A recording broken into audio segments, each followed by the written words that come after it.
Marcus Thompson never expected that throwing away a broken coffee maker at 11:47 p.m. on a Tuesday would change everything. The 29-year-old mechanic had just finished his third 16-hour shift that week, his calloused hands still stained with motor oil despite scrubbing them raw. His daughter Emma, barely 4 years old, was finally asleep after another bout of nightmares about her mother. The apartment felt suffocating with unpaid bills scattered across the kitchen counter, and the weight of single parenthood pressing down on his shoulders like a vice. Before we jump back in, tell us where you're tuning in from, and if this story touches you, make sure you're subscribed, because tomorrow I've saved something extra special for you. He grabbed the busted appliance and trudged down 3 flights of stairs to the alley behind his rundown building in Detroit's East Side. The streetlight flickered intermittently, casting eerie shadows between the overflowing dumpsters. As he lifted the heavy lid and tossed the coffee maker inside, a sound stopped him cold. It wasn't the usual crash of garbage settling or the scurry of rats. It was something that made his blood freeze and his heart race simultaneously. A baby was crying somewhere in that dumpster. Marcus stood frozen for what felt like an eternity, his mind racing to process what he was hearing. The cry was weak, almost muffled, but unmistakably human. His first instinct was to call 911, fumbling for his phone with trembling fingers. But something deeper compelled him to act immediately. Every second could matter. He hoisted himself up onto the edge of the industrial-sized container, the metal rim biting into his ribs as he leaned forward. The smell hit him first, rotting food, discarded diapers, and something else he couldn't identify. Using his phone's flashlight, he began carefully moving aside bags of garbage, his heart pounding so hard he could feel it in his throat. The crying grew louder as he dug deeper, and then his light caught something that made him gasp. Nestled between 2 torn garbage bags was a car carrier, the kind used for newborns. Inside, wrapped in what appeared to be a hospital blanket, was a baby no more than a few days old. Marcus had never moved so fast in his life. He carefully lifted the carrier, checking the infant for any obvious injuries. The baby was tiny, impossibly small, with wisps of dark hair and skin that felt cold to the touch. But the crying was strong, which gave him hope. The child was alive, alert and fighting. "It's okay, little one," he whispered, though his voice cracked with emotion. "I've got you now." He climbed down from the dumpster with the carrier cradled against his chest, his mind already racing ahead to what needed to happen next. Call 911, get to a hospital, find out if the baby was hurt. But as he looked down at the tiny face, something unexpected happened. The crying stopped, and 2 dark eyes looked up at him with an intensity that seemed impossible for someone so young. Marcus had felt that exact feeling once before, the moment Emma was placed in his arms at the hospital. 3 years ago, the overwhelming rush of protectiveness, the instant connection, the feeling that his world had just shifted on its axis. He'd thought he'd never experience that again, especially not under circumstances like these. The ride to Detroit Medical Center felt like it took hours, though it was less than 10 minutes. Marcus kept checking the rearview mirror, talking to the baby in the back seat to make sure those little eyes stayed open. He found himself making promises he wasn't sure he could keep, telling the infant that everything would be okay, that someone would take care of them, that they were safe now. The emergency room erupted into controlled chaos the moment Marcus walked through the doors carrying the car seat. Nurses immediately took charge, whisking the baby away for examination, while a social worker appeared seemingly out of nowhere to ask Marcus a barrage of questions. Where exactly had he found the child? What time? Had he seen anyone else in the area? Had he touched anything else at the scene? Marcus answered as best he could, but his eyes kept drifting toward the examination room where he could hear the baby crying again, Dr. Sarah Martinez, a pediatrician who looked like she'd been working for 36 hours straight, emerged 20 minutes later with cautiously optimistic news. "The baby appears to be healthy," she said, pulling off her latex gloves. "Maybe 2 days old, possibly born at home based on how the umbilical cord was cut. Slight dehydration and some exposure effects, but nothing life-threatening. This child is incredibly lucky you found them when you did." Marcus felt his knees go weak with relief. "What happens now?"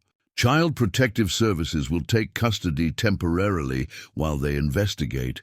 They'll try to locate the birth parents, check for any missing person reports, that sort of thing. It's standard procedure."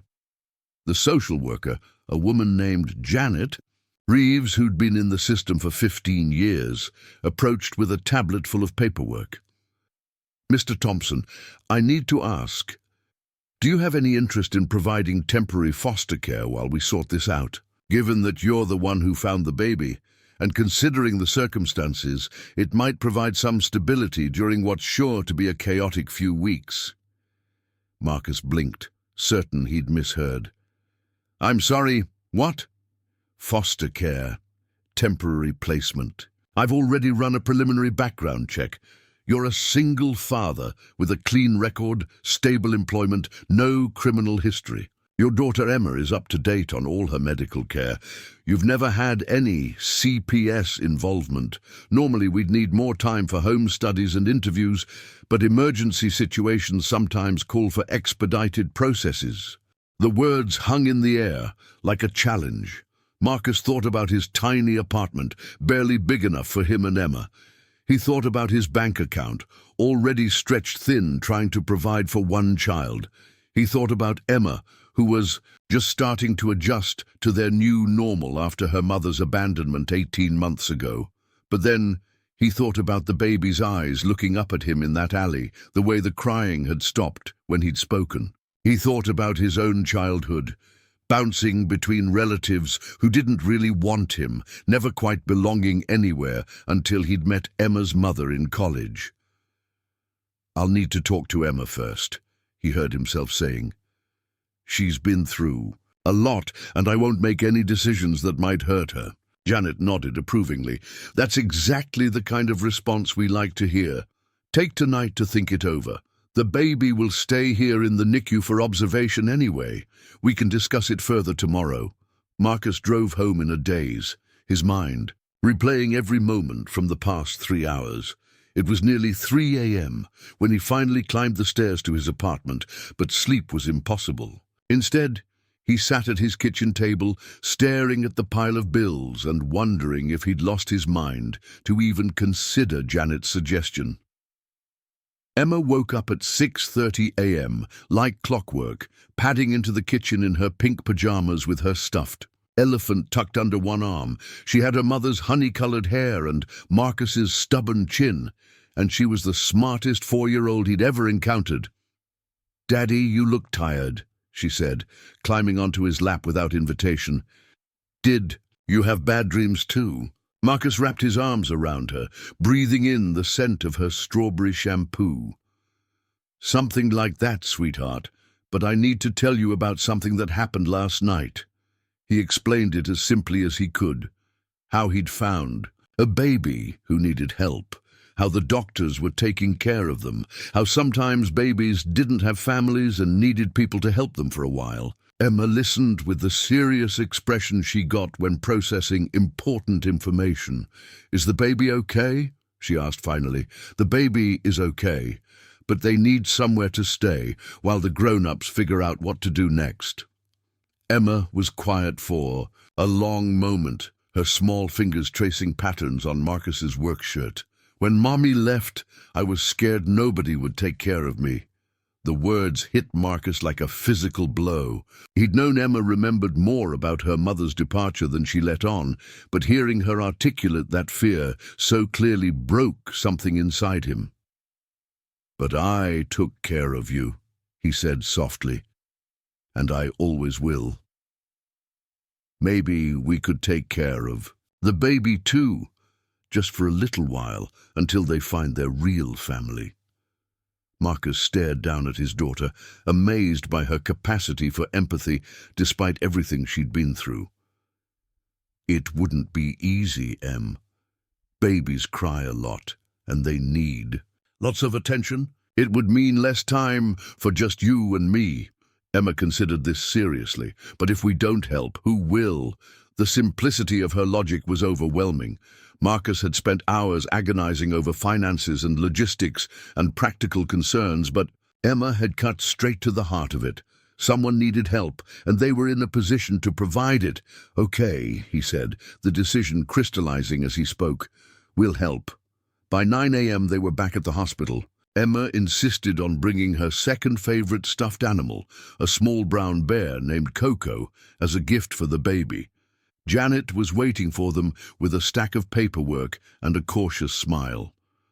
I should warn you, she said as they walked. Toward the NICU, we still don't know anything about the birth parents. This could be a very short-term placement if family comes forward, or it could stretch on for months if the situation is more complicated. Marcus nodded, though internally. He was already wondering how he'd handle giving the baby back if someone claimed them. The attachment he'd felt in that alley had only grown stronger overnight. The NICU was a maze of monitors and incubators, but the baby Marcus had found was in a regular crib near the window. A nurse named Patricia was checking vitals when they approached.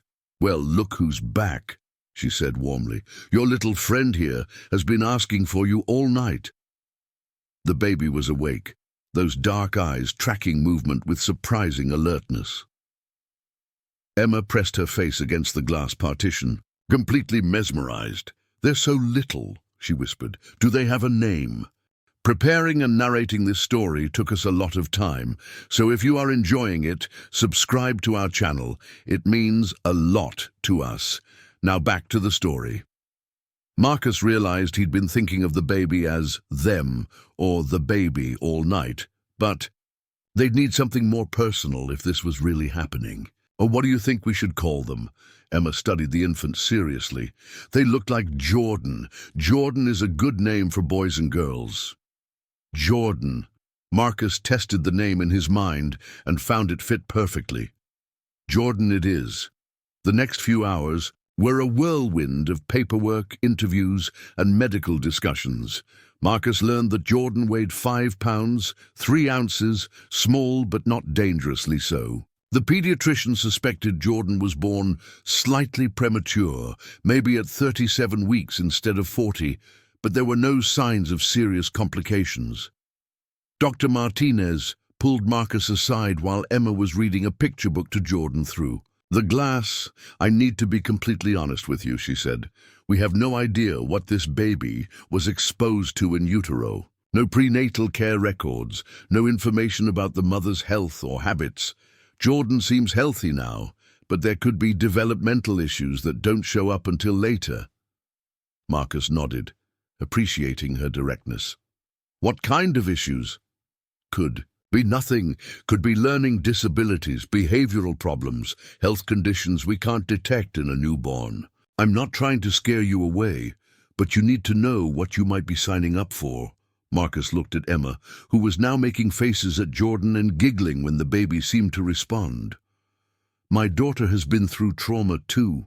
Nobody knows what long-term effects that might have either, but you love them anyway, and you figure it out as you go. Dr. Martinez smiled. You're going to do just fine. By late afternoon, the paperwork was complete. Marcus found himself walking out of the hospital with a diaper bag, a car seat containing a sleeping Jordan, and a 4-year-old who was practically vibrating with excitement. This is the best day ever, Emma announced as they drove home. Jordan is going to love our apartment, and I can teach them about colors and numbers and how to tie shoes. Marcus caught Jordan's reflection in the rearview mirror and felt that familiar shift in his chest. 24 hours ago, his biggest worry had been paying the electric bill. On time, now he was responsible for 2 children, one of whom came with a completely unknown history and an uncertain future. But as he pulled into his apartment complex and saw Emma already planning where Jordan's crib would go, Marcus realized something had changed in him too. For the first time in 18 months, since Emma's mother had walked out without a word, he felt like his family might actually be complete again.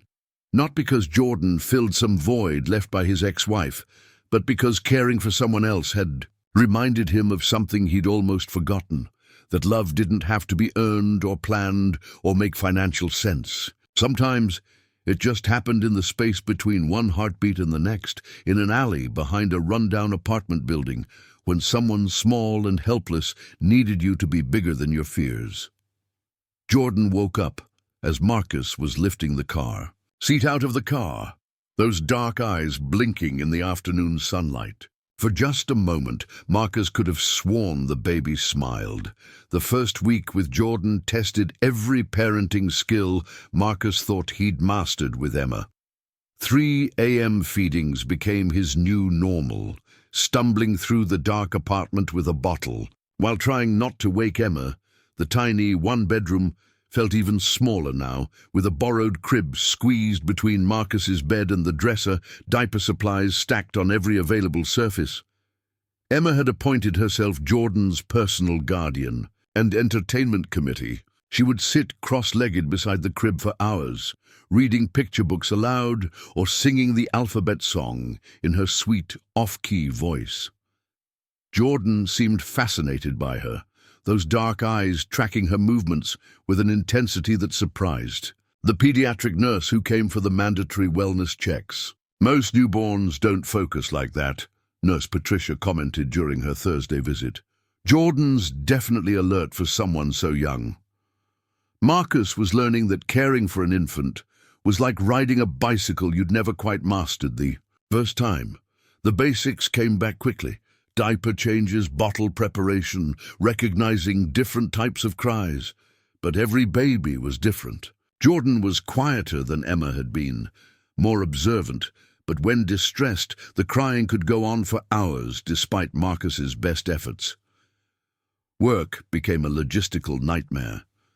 Marcus's supervisor at Hendrick's Auto Repair, a gruff man named Tony, who'd employed him for 3 years, was surprisingly understanding about the emergency foster situation. But taking time off for social worker visits and medical appointments meant less money, and Marcus's paycheck was already stretched impossibly thin.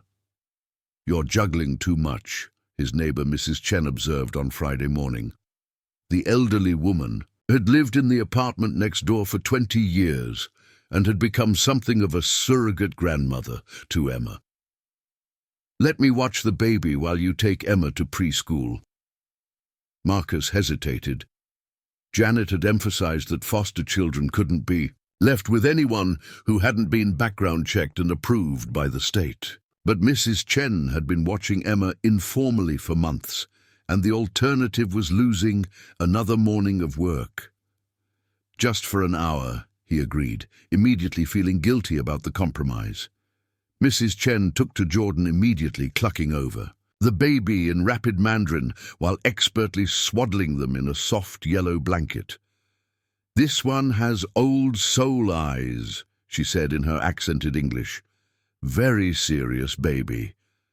When Marcus returned from dropping Emma at Little Scholars Preschool, he found Mrs. Chen humming a Chinese lullaby while Jordan slept peacefully in her arms. "You have a magic touch," Marcus said, marveling at how relaxed Jordan looked. "No magic, just practice. I raise 4 children, help with 7 grandchildren. Babies speak a universal language: love, patience, consistency." She handed Jordan back carefully.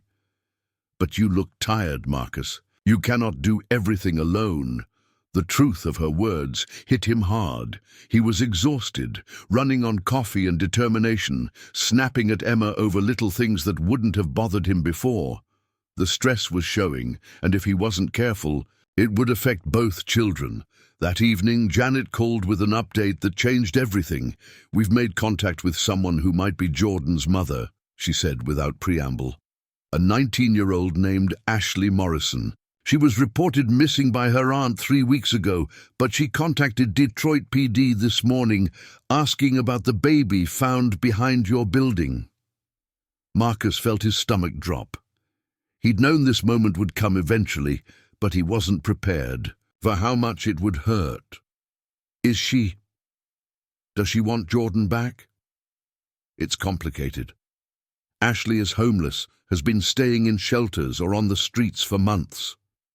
She admits to leaving the baby, but says she thought someone would find them quickly. She's struggling with addiction issues and doesn't feel capable of caring for a child right now. So what happens next? She's agreed to meet with a counselor and potentially enter a rehabilitation program.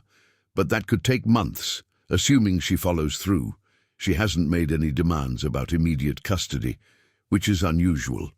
Most birth parents in her situation either fight for their children or relinquish rights completely. Marcus processed this information while watching Emma help Jordan hold a plastic rattle. The baby's fingers were starting to grasp things deliberately, a milestone that filled him with unexpected pride. "How long do we have?" he asked. "Unknown. Could be weeks, could be months." Ashley seems genuinely concerned about Jordan's welfare, which is positive. But she's also very young and dealing with complex issues. I'll know more after she meets with our family counselor on Monday. After hanging up, Marcus found himself staring at Jordan with new eyes. This wasn't just temporary foster care anymore. This was a child caught between a birth mother who wasn't ready to parent and a future that remained completely unclear. Emma sensed his mood at dinner. "Are you sad about something, Daddy?" Marcus considered how much to tell her. Emma was mature for her age, but she was still only 4. Jordan's birth mom might want to see them soon. We knew this could happen. Emma's face fell. "Does that mean Jordan has to leave?" "I don't know, sweetheart. Grown-ups are still figuring things out." That night, Emma climbed into Marcus's bed around midnight, something she hadn't done in months. "I had a bad dream," she whispered. "Jordan was crying, but I couldn't find them anywhere." Marcus pulled her close, breathing in the familiar scent of her hair. "Jordan's right here, Em, safe in their crib." "But what if they're not tomorrow? What if their other mommy takes them away and we never see them again?" The question hung between them like a physical weight. Marcus realized that Emma had already formed the same attachment he had, and the possibility of losing Jordan would devastate her just as much as it would him. "I can't promise what will happen," he said finally, "but I can promise that we'll love Jordan as much as we can for as long as we can. Sometimes that's all we can do." The weekend brought new challenges. Jordan developed what Dr. Martinez diagnosed as infant colic, hours of inconsolable crying that nothing seemed to soothe. Marcus walked the apartment floor until 4 a.m. on Saturday night, bouncing Jordan gently while Emma slept through the noise with the resilience of childhood. By Sunday morning, Marcus was barely functional. His eyes burned with exhaustion, his back ached from carrying Jordan constantly, and he'd consumed more coffee than food in the past 48 hours. Emma found him slumped at the kitchen table, Jordan finally sleeping in his arms. "Daddy, you look like a zombie," she said matter-of-factly. "Thanks, kiddo. Very helpful observation. Mrs. Chen makes really good soup. Maybe she could bring some over." Before Marcus could respond, there was a soft knock at the door. Emma ran to answer it, returning with Mrs. Chen, who carried a large pot and wore an expression of determined concern. "I hear crying all night," she said, setting the pot on the stove. "You need help, and I have nothing but time." The soup was chicken and ginger, with soft noodles that Emma slurped loudly, while Jordan continued sleeping in Marcus's arms. Mrs. Chen watched him eat with the satisfaction of someone who'd raised children through similar exhaustion. "In China, we have a saying," she said. "It takes a village to raise a child. You have no village, but you have neighbors. Let neighbors help." Marcus felt tears prick his eyes, whether from exhaustion or gratitude he couldn't tell. "I can't pay you, Mrs. Chen, and the state has rules about who can watch foster children." She waved dismissively. "Rules made by people who never raise babies alone.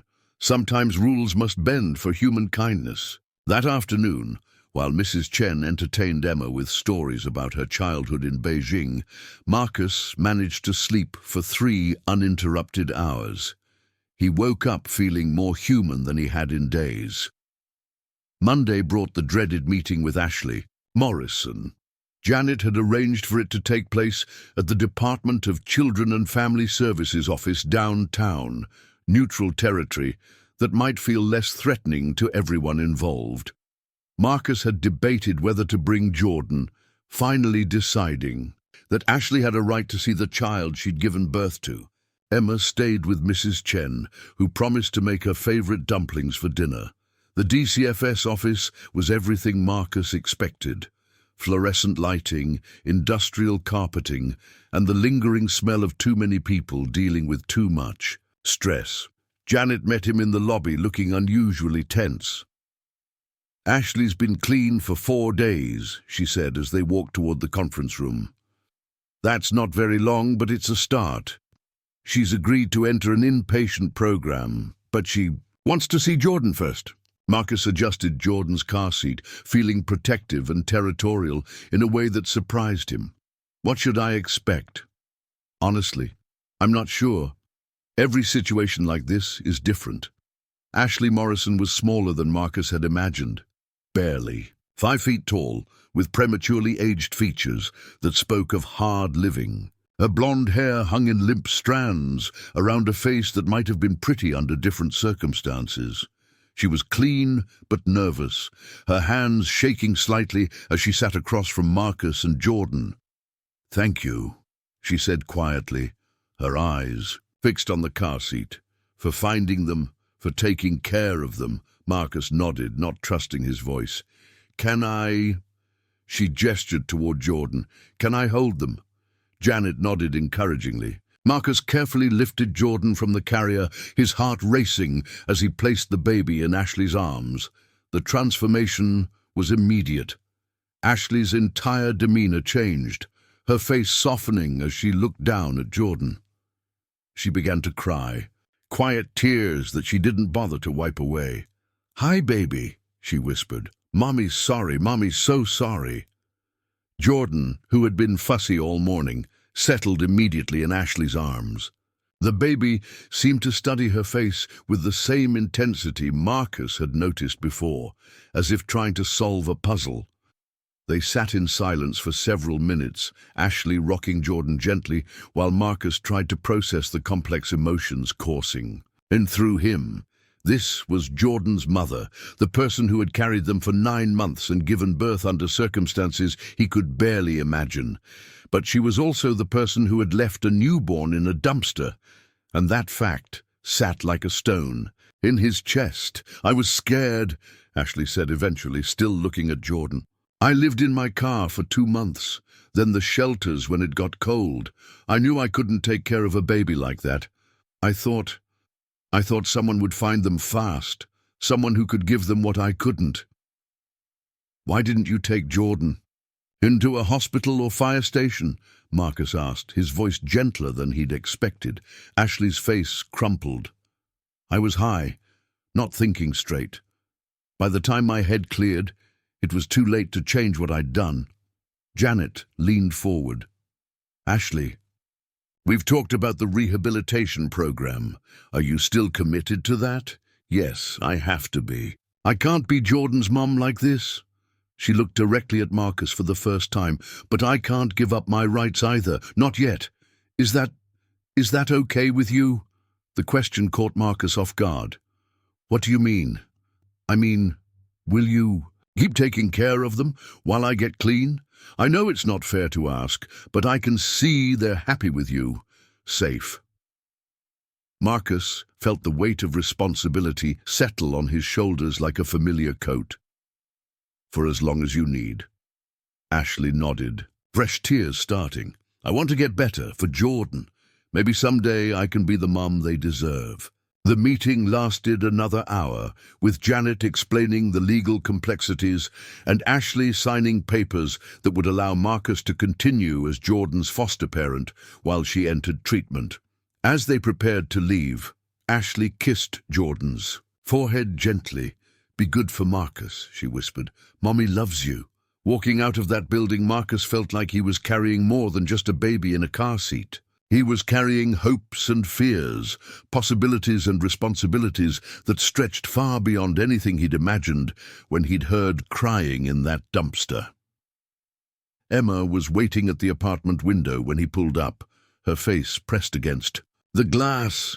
She ran down 3 flights of stairs to meet them, her relief palpable when she saw Jordan was still with them. "Did their other mommy want them back?" she asked breathlessly. "Their other mommy wants them to stay with us while she goes to school," Marcus said, using the explanation Janet had suggested. "A special school where grown-ups learn how to take better care of themselves." Emma processed this with her usual seriousness. "How long does that school take?" "A long time, probably." Emma nodded, satisfied with this answer. "Good. Jordan likes it here. They told me." That evening, as Marcus gave Jordan a bottle while Emma colored at the kitchen table, he reflected on how much their lives had changed in just 1 week. The apartment was messier, his bank account was smaller, and his sleep schedule was completely destroyed. But watching Emma sing softly to Jordan while she worked, seeing the baby's eyes follow her movements with obvious affection, Marcus realized something profound had happened to their small family. They weren't just helping a child in need anymore. They were becoming something new together, something none of them could have planned or predicted. Jordan wasn't just a temporary addition to their lives. They were becoming an essential part of what their family was meant to be. 2 months into fostering Jordan, Marcus discovered that babies had a way of reshaping everything around them, including relationships he'd never expected to change. The first surprise came from his workplace. Tony Hendricks, who'd barely spoken to Marcus about anything beyond car repairs in 3 years, appeared at his apartment door on a Saturday morning carrying a wooden high chair. "My grandson outgrew this," Tony said gruffly, avoiding eye contact. "Figured you could use it." Behind him stood 3 other mechanics from the shop, Danny Rodriguez, Mike Patterson, and old Frank Kowalski, who'd been fixing cars since before Marcus was born. They carried boxes filled with baby clothes, toys, and what appeared to be a disassembled crib. "What's all this?" Marcus asked. Jordan balanced on his hip while Emma peeked curiously from behind his legs. "Shop took up a collection," Danny explained, his usual joking demeanor replaced by something softer. "We all got kids, know how expensive they are." Frank stepped forward with a manila envelope. "There's cash in here too. Not much, but it'll help with formula and diapers." Marcus felt his throat tighten. These men barely knew him outside of work, yet here they were, treating Jordan like family. "I don't know what to say." "Don't say nothing," Mike interrupted. "Just let us set up this crib. Emma, you want to help us build something?" Emma's eyes lit up as she was recruited into the assembly process, chattering excitedly about where Jordan's new bed should go. Marcus watched his co-workers transform his cramped bedroom into something that actually looked like a nursery, their rough hands surprisingly gentle as they arranged stuffed animals and hung a mobile above the crib. "Kid's got good lungs," Frank observed when Jordan started fussing. "Reminds me of my Tommy at that age." "Jordan's the smartest baby ever," Emma announced proudly. "They can already hold their heads up really good, and they know their name." The men exchanged amused glances, but Marcus noticed they didn't dismiss Emma's claims. Instead, Danny crouched down to her level. "What else can Jordan do?" Emma launched into a detailed catalogue of Jordan's abilities, most of which were probably normal infant development, but sounded revolutionary when described by an enthusiastic 4-year-old. The mechanics listened with the patience of experienced fathers, asking follow-up questions that made Emma beam with importance. Later that evening, after his co-workers had left and Emma was asleep, Marcus sat in the living room holding Jordan. While examining the envelope of cash, $340, more money than he'd seen at once in months, a note fell out, written in Tony's careful handwriting. For the baby fund. No paying back. Family helps family. Family. The word resonated in ways Marcus hadn't expected. He'd always thought of family as something you were born into or married into, not something that could expand to include gruff mechanics and elderly Chinese neighbors and a baby found in desperate circumstances. Jordan made a soft cooing sound, those dark eyes focusing on Marcus's face with increasing recognition. At 8 weeks old, Jordan was beginning to show personality, calmer than Emma had been as an infant, but more observant, watching everything with an intensity that sometimes felt almost adult. "What do you think about all this, little one?" Marcus whispered. "Your fan club is growing." The next major shift came from an unexpected source: Emma's preschool. Marcus had worried about how to explain Jordan's presence to Emma's teachers and classmates, but Emma had handled it with typical 4-year-old directness. "This is my baby brother Jordan," she'd announced on the first day she was allowed to bring photos for show and tell. "We found them, and now they live with us." Mrs. Rodriguez, Emma's teacher, had asked to speak with Marcus after class that day. "Emma's been talking about Jordan constantly," she said, settling into one of the tiny plastic chairs. "I understand this is a foster situation?" Marcus nodded, bracing himself for complications or questions about stability. Instead, Mrs. Rodriguez smiled. "Emma's behavior has changed dramatically since Jordan arrived. She's more responsible, more empathetic with the other children. Yesterday, when Tyler was crying because his mom was late, Emma sat with him and sang the same song she says she sings to Jordan. Is that good? It's wonderful. Emma's always been bright, but she's been withdrawn since starting here."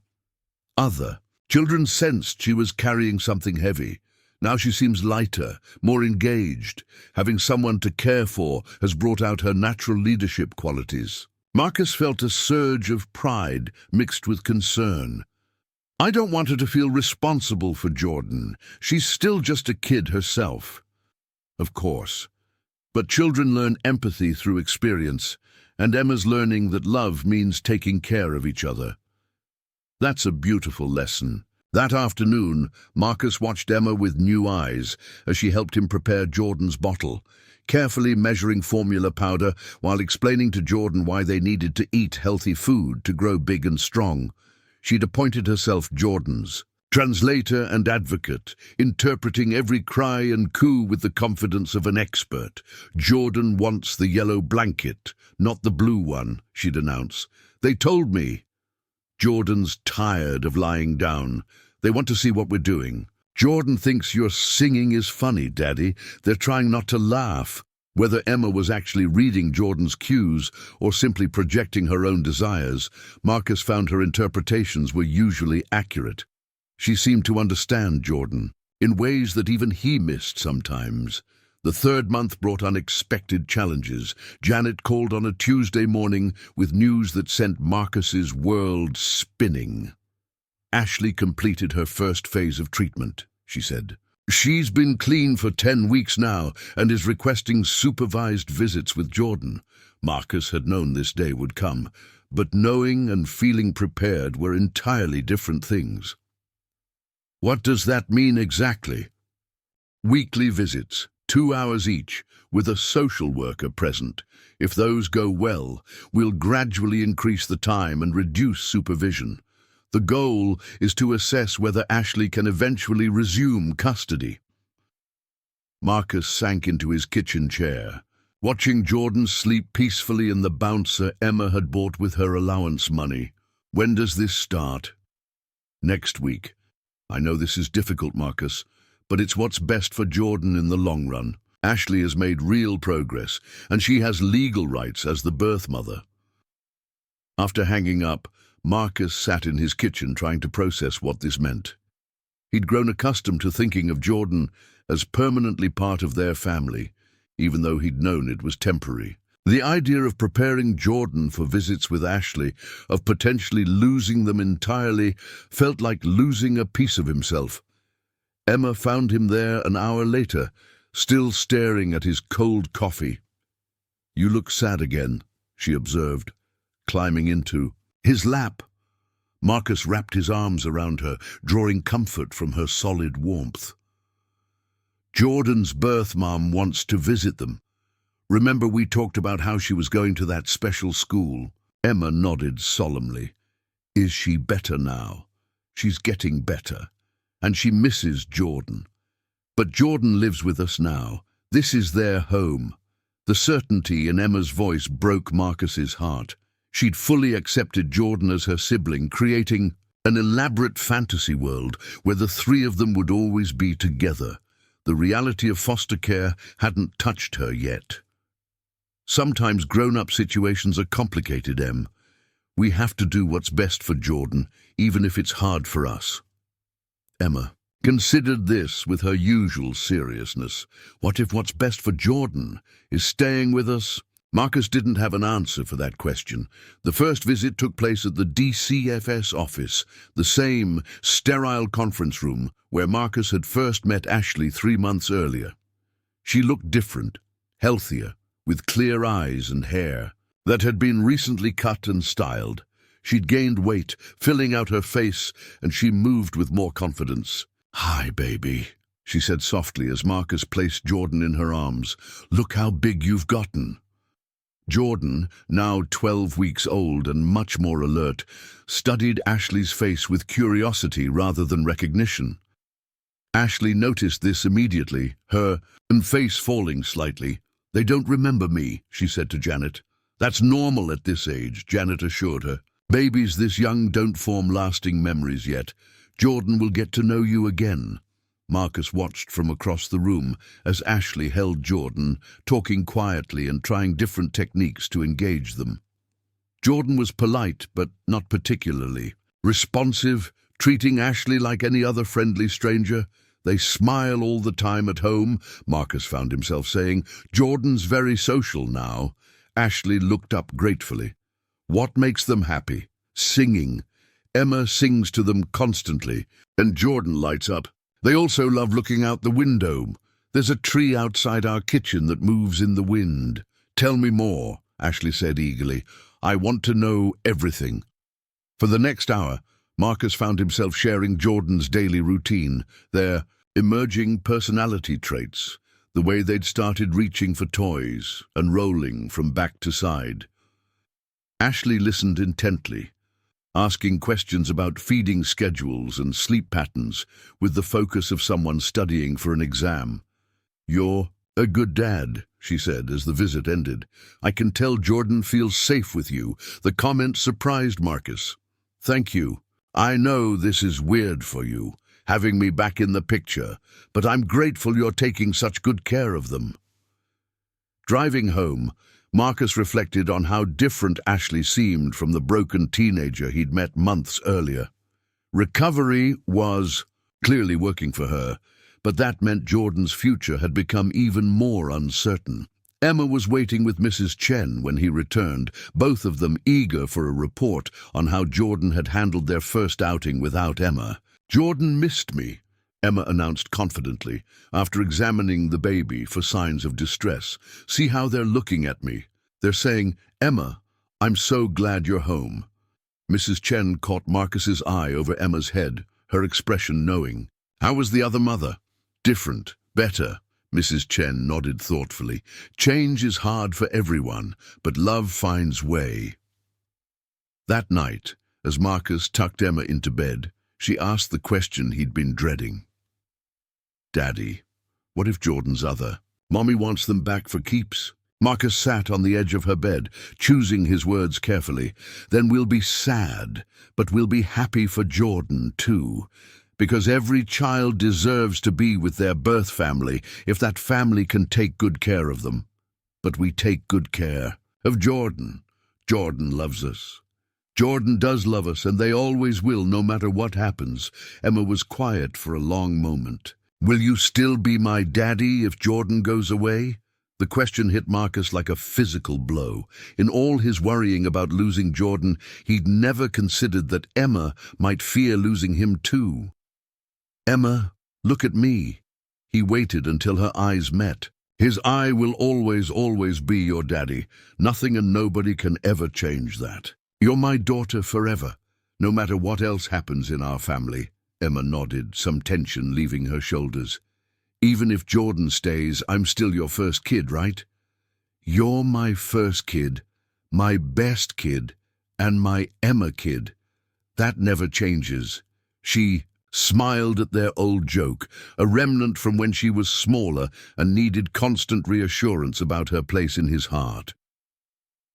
As Marcus turned off her light, Emma called out one more time. Daddy, I think Jordan's other mummy seems nice. If she gets better, maybe we could all be friends. Walking back to his own room, where Jordan slept peacefully in the crib his co-workers had assembled, Marcus marveled at his daughter's capacity for hope and inclusion. At 4 years old, she was already wiser than many adults about the possibility of expanding love rather than dividing it. The visits with Ashley continued weekly, each one a little easier than the last. Jordan began to recognize her, smiling, when she entered the room and settling more quickly in her arms. Ashley, meanwhile, was completing vocational training and had moved into a transitional housing program for women in recovery. But with each successful visit, Marcus felt the ground shifting beneath their feet. The temporary situation was becoming less temporary, and the future he'd begun to envision, him, Emma, and Jordan growing up together, was looking less and less likely. Change was coming, whether they were ready or not. 6 months after finding Jordan, Marcus received a phone call that would test everything he thought he knew about sacrifice and family. It came on a Thursday evening while he was helping Emma with her alphabet homework, and Jordan was having what they dubbed tummy time on a blanket spread across the living room floor. Marcus, it's Janet. I need to see you tomorrow. There's been a development with Ashley's case. The formal tone sent warning bells through Marcus's mind. What kind of development? I'd rather discuss it in person. Can you come to my office at 10 a.m.? And Marcus, you might want to arrange childcare for both kids. Marcus spent that night pacing the apartment after Emma went to sleep, Jordan cradled against his chest. The baby had grown considerably now, rolling confidently and showing the first signs of trying to sit up independently. Jordan's personality was emerging too, a calm observer who saved their biggest smiles for Emma and had developed a habit of studying Marcus's face during bottle feedings, as if memorizing every detail. What do you think, Jordan? Marcus whispered in the dark living room. Think your birth mum's ready to take you home? Jordan's response was a soft gurgle and a hand that grasped Marcus's finger with surprising strength. Such a simple gesture, but it felt like an anchor in the storm of uncertainty that had become Marcus's life. Mrs. Chen agreed to watch both children the next morning, her weathered face creasing with concern when Marcus explained why he needed her help. You prepare yourself for hard news, she said simply. But remember, love given is never wasted, even when it must change shape. Janet's office felt different this time, charged with an energy that made Marcus's skin prickle. Ashley was already there when he arrived, but she wasn't alone. Next to her sat a woman Marcus didn't recognize, professionally dressed, with kind eyes and graying hair pulled back in a neat bun. Marcus, this is Linda Morrison, Ashley's aunt, Janet began after they'd settled around the conference table. She's the one who originally reported Ashley missing. Linda leaned forward slightly. I want to thank you first for everything you've done for Jordan. Ashley's told me how well you've cared for them. Marcus nodded, his mouth too dry to speak. He could sense a carefully orchestrated conversation about to unfold, one that would determine Jordan's future. Ashley has completed her residential treatment program, Janet continued. She's been clean for 5 months, has stable housing, and has enrolled in community college for the spring semester. Her counselors report excellent progress. Ashley spoke for the first time. I want Jordan back, Marcus. I know that's hard to hear, but I'm ready now. I'm not the same person who left them in that dumpster. The words hit Marcus like physical blows, even though he'd been expecting them for months. When? That's what we need to discuss, Linda interjected. Ashley and I have been talking, and we want to propose something different than the usual. Reunification process. Marcus looked between the three women, trying to read their expressions. What do you mean? Ashley took a shaky breath. I want to move to Detroit, be near Jordan during the transition. Maybe we could work out some kind of arrangement where you're still part of their life. The suggestion was so unexpected that Marcus was certain he'd misheard. I don't understand. Joint custody, Linda explained. It's unusual in foster situations, but not impossible when all parties agree. Ashley would be Jordan's primary caregiver, but you and Emma would remain an active part of their life. Marcus felt the room spinning slightly. Why would you want that? Ashley's eyes filled with tears.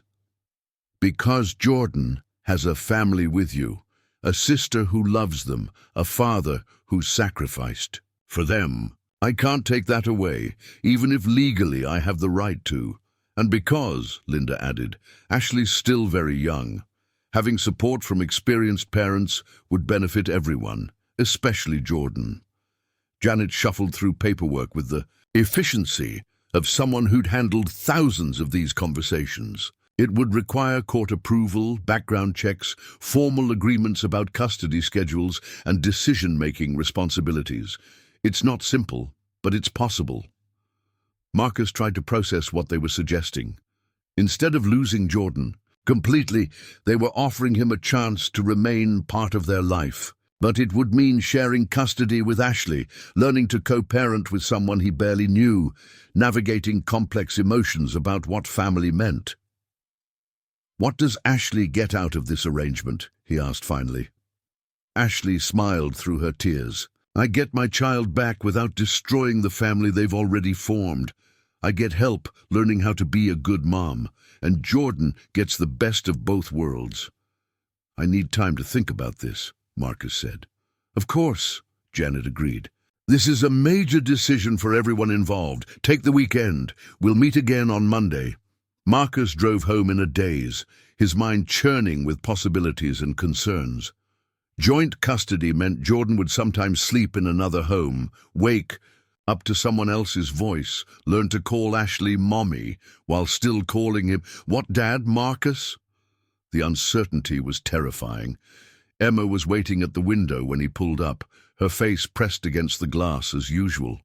But today her expression was different, expectant, nervous, as if she too could sense that change was coming. How did it go, Daddy? She asked the moment he walked through the door. Mrs. Chen emerged from the kitchen carrying Jordan, who immediately reached for Marcus with a smile that made his heart ache. We'll talk after Mrs. Chen goes home, Marcus said, taking Jordan and breathing in their familiar baby scent. Mrs. Chen studied his face with the perceptiveness of someone who'd lived through decades of difficult conversations. Good news or bad news? I honestly don't know. That evening, Marcus sat Emma down for what felt like the most important conversation of her young life. He'd spent an hour trying to figure out how to explain joint custody to a 4-year-old who still believed that families were permanent and unchanging. Remember how Jordan's birth mommy has been visiting them? Emma nodded, unconsciously moving closer to where Jordan was playing on their blanket. Well, she's feeling much better now, and she wants Jordan to come live with her sometimes. Emma's face crumpled. You mean Jordan has to leave us? Not exactly. This is the complicated part. Jordan's birth mommy thinks it would be good if Jordan had 2 families, hers and ours. So Jordan would spend some days with her, and some days with us. Emma processed this with the intensity she brought to difficult math problems. Like when kids have divorced parents? Marcus was surprised by her reference point. Yes, kind of like that. But Jordan's just a baby. Won't they get confused about where they live? The question demonstrated exactly the kind of wisdom that made Emma such an extraordinary child. They might be confused at first, but babies are good at loving lots of people, and we'd make sure they always knew that both families love them very much. Emma was quiet for several minutes, absently rolling a ball toward Jordan, who grabbed it with both hands and immediately tried to put it in their mouth. Would I still be Jordan's big sister? Always. No matter where Jordan sleeps or who takes in care of them, you'll always be their big sister. And would Jordan still come to my preschool graduation? Marcus felt his throat tighten. Emma's graduation was still 2 months away, but she'd been planning Jordan's attendance like it was a state event. We'd make sure of it. Emma nodded decisively. Then I think it's okay, but I want to meet Jordan's other mommy first, to make sure she's nice. That weekend, Marcus found himself viewing his apartment through new eyes. In 6 months, this space had been transformed from a bachelor pad with a kid into something that looked unmistakably like a home where children were loved and nurtured. Jordan's toys were scattered across the living room. Their high chair sat at the kitchen table like it had always belonged there, and the walls were covered with Emma's artwork, featuring stick figures labeled Daddy, Emma, and Baby Jordan. How would it feel to have Jordan here only part-time? To pack them up with diaper bags and send them to spend days with Ashley, not knowing exactly when they'd return?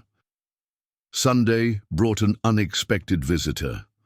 Ashley appeared at Marcus's door mid-afternoon, looking nervous but determined. "I hope it's okay that I came by," she said. "I wanted to see where Jordan has been living." Marcus invited her in, watching her take in the small apartment with obvious curiosity. Her eyes lingered on the photos covering the refrigerator, dozens of pictures of Emma and Jordan together, documenting 6 months of growth and bonding. "It's perfect," she said softly. "It looks like a real home." Emma emerged from her bedroom, having heard an unfamiliar voice. She approached Ashley with the careful politeness Marcus had taught her to use with new adults. "Are you Jordan's other mommy?" she asked directly. Ashley crouched down to Emma's level. "I am, and you must be Emma. Jordan's very lucky to have you." As a big sister, Emma studied Ashley with 4-year-old directness. "Do you know how to make bottles the right temperature? Jordan doesn't like them too hot." "I'm still learning," Ashley admitted. "Maybe you could teach me." What followed was one of the most surreal hours of Marcus's life. Emma appointed herself Jordan's chief advocate, explaining in detail their daily routine, favorite toys, and dietary preferences. Ashley listened with the attention of someone taking mental notes for a final exam. "Jordan likes the elephant song best," Emma explained, demonstrating the hand motions that accompanied her daily performances. "And when they cry at night, you have to pick them up right away because they're probably scared." "They get scared?" Ashley asked sometimes, "but then they remember we love them and they feel better." Marcus watched Ashley's face as she absorbed Emma's matter-of-fact explanation of Jordan's emotional needs. This was information she couldn't get from books or social workers, the intimate knowledge that came from months of daily caregiving. "Emma," Ashley said carefully, "if Jordan came to live with me sometimes, would you be okay with that?" Emma considered the question seriously. "Would you take good care of them?" "I would try my very best." "And would you bring them back to visit us as much as you wanted?" Emma nodded. "Then I think it would be okay. But you have to promise to keep them safe." "I promise." After Ashley left, Emma seemed thoughtful but not distressed. At bedtime, she made an announcement that surprised. "Marcus, Daddy, I think Jordan's other mommy is sad about something. What makes you say that?" "She looked at Jordan the way you look at the pictures of mommy sometimes, like she's missing something important." Marcus was struck by Emma's insight. Ashley had looked at Jordan with an expression of profound loss, as if trying to make up for months of missed moments in a single afternoon. Maybe she's sad because she missed Jordan being a tiny baby, Marcus suggested. Yeah, and maybe she's worried Jordan won't love her because they don't know her very well yet. That night, Marcus made his decision. He called Janet's emergency line, knowing she'd want to hear from him before Monday's meeting.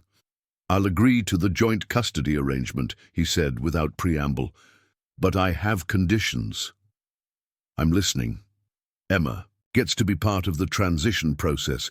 If this is going to work, Ashley needs to understand that she's not just getting Jordan back. She's joining a family that already exists." "That's very reasonable. What else?" "I want gradual transitions. Jordan spends one night a week with Ashley initially, then we increase it slowly, and all major decisions about Jordan's health, education, and welfare get made jointly." "Anything else?" Marcus looked toward Emma's bedroom, where she was probably still awake thinking about everything that had happened that day. "Ashley needs to understand that Emma and Jordan are siblings now. That relationship doesn't end just because custody is shared." "I think Ashley already understands that, Marcus. She seems to genuinely care about preserving the bonds Jordan has formed." Monday's meeting felt different from all the others. Instead of uncertainty and tension, there was a sense of moving towards something positive, even if it was complicated. Ashley had brought a written proposal outlining her vision for co-parenting, complete with custody schedules and communication protocols. "I want Jordan to know their whole story," she said as they reviewed the documents. "I want them to understand that they were loved by multiple families, that they were never abandoned, just temporarily cared for by people who were meant to be part of their life." Marcus signed the papers that would change their family structure forever, but as he wrote his name, he realized he wasn't losing anything. He was gaining something unprecedented, the chance to continue loving Jordan while helping them maintain their connection to their birth mother. Emma's prediction proved accurate. Ashley was carrying sadness, but she was also carrying hope, and the combination made her determined to succeed in ways that might not have been possible without Marcus and Emma's support. Change was no longer something to fear. It was becoming something to embrace. The first overnight visit was scheduled for a Friday in early March, 8 months after Marcus had found Jordan crying in that dumpster. Ashley had moved into a small, one-bedroom apartment 3 blocks away, furnished with donations from her recovery group and the determination of someone rebuilding their life from scratch. Marcus spent Thursday evening packing Jordan's overnight bag with the methodical precision of someone preparing for surgery. 3 bottles, extra formula, 4 diapers, backup outfits, the yellow blanket Jordan favored for sleeping, and the stuffed elephant Emma insisted Jordan couldn't sleep without. "Are you sure Ashley knows about the 2 a.m. feeding?" Emma asked for the 5th time, hovering anxiously as Marcus double-checked his list. "She knows, Em. We went over everything twice." Emma picked up the elephant and held it close to her face. "What if Jordan thinks we don't want them anymore?" The question hit Marcus square in the chest. He'd been so focused on logistics and legalities that he hadn't fully considered how this might feel from Jordan's perspective. At 8 months old, Jordan had formed clear attachments and preferences. They smiled differently for each family. Member calmed fastest in Marcus's arms during teething fits and reserved their biggest laughs for Emma's silly songs. "Jordan knows we love them," Marcus said, sitting down, so he was at Emma's eye level. "Sometimes families do things that feel scary at first, but love doesn't disappear just because we're not in the same place." "But what if Ashley forgets something important? What if Jordan gets scared and can't tell her what's wrong?" Marcus pulled Emma onto his lap, feeling her small body trembling with anxiety. "Ashley has my phone number. If Jordan needs anything, she'll call us. And tomorrow night, Jordan comes home and tells us all about their adventure." That evening, Ashley arrived at exactly 6 p.m., carrying a new diaper bag and wearing an expression of nervous excitement. Jordan, who had been fussy all day as if sensing the change coming, took one look at Ashley and burst into tears. "They're just tired," Marcus said quickly, though his own heart was racing. "Jordan's been off schedule today." Ashley's face fell slightly, but she recovered quickly. "It's okay. We'll figure it out together, won't we, Jordan?" Emma stepped forward with the elephant clutched in her hands. "This is Jordan's favorite. They sleep with it every night." She paused, then added solemnly, "You have to sing the elephant song before bedtime, or Jordan gets sad." Ashley accepted the stuffed animal like it was made of precious metal. "Will you teach me the elephant song?"